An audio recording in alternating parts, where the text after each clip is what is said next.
for today's video na anapod ko kaog ko. Hi! Hello guys! For today's video, ubanin na pud ko sa akong a day and my life. For today's video guys, ako ipakita ninyo kung how we celebrate the birthday of our daughter. Diba? Laisyo no, natin pa-celebrate. But anyway, first and foremost, I want to thank sa tanan nga ni greet through text or ni chat o ni comment sa ilang mga greetings. So thank you so much ninyo tanan guys. Dili lang na ako matagsa-tagsa kay daghan mong kaayo lain pud malangay ta.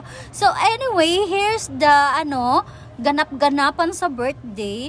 So first amo siya gikuha didto sa eskwelahan and then ihapit sad mi sa simbahan na nagkot kay to thank nga healthy and pasalamat sa mga grasya nga dawat, especially sa ato ang maayong panglawas no nga niabot ta sa 15 years, imagine. So pagkadali sa panahon, so ari niabot na mi diri sa balay din por si ta sa ato ang kanang pakain. So ani lang simple, nag-order lang kog mga pagkaon nga luto daan. Wala na ko nagluto og mga something nagbuhat lang mi og katong mango float o buko salad. So very kuan man hassle na kung magluto-luto pa ko no. So dili ko gusto ma-stress, di ba? Usa sad baya na no maka-stress ang pag heavy nga mga trabahoon.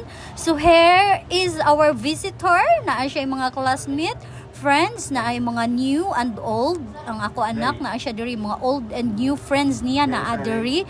So naasad amo mga neighborhood. Okay, thank you so much for being here. Naapod si Adrian, pag grade 1 pa ni nga friend niya, and then si Roginel naapod diri, og si iyang best friend si Jasmine naapod diri ang taga Kamao si Clifton Magno og si kinsa tatungan ni sa isa oy katong among singer si Hilton naapod diri, siya ang nag-distribute sa mga salad. So nag-secure sa tiyag para iya oy kay basinyag mahutdan siya lisod na later mahubog ra ba na siya mo na yang target, di ba? Si Roginel naapod diri. And then naapod mi diring na hire nga mo ayo kay mukanta guys, grabe super ka angelic voice pang tawag ng tanghalan ang iyang talent, si John Paul. Grabe, hi John Paul, laag niya diri balik ha kanang walay okasyon manganta ta dudong kay ganahan ko sa imong tingog dong. So here's the mga classmate niya. Then early lang na ako sila gipa-exit kay dili man na sila pwede ma-late pag uli kay napa man sila klase pagkaugmaan na.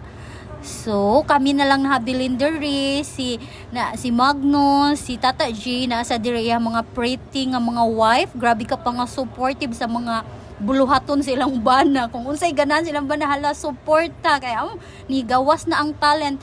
12 midnight na ni siya, guys. So,